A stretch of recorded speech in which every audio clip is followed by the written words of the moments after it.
archer. Invert into a basic invert and hook your inside leg.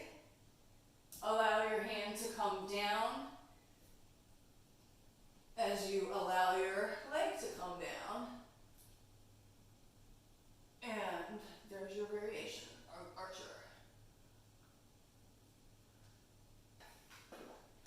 This is how your arms are for this. Okay. All right. And with this one, especially if you have a shorter pole like I do, you don't have to climb up to invert. You can invert right from where you're standing because your feet are going to be as close to the ceiling as you can get them pretty much. So up,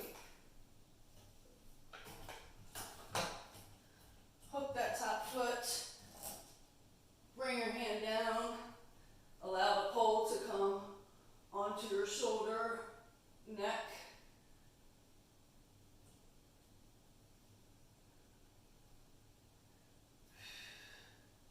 Okay.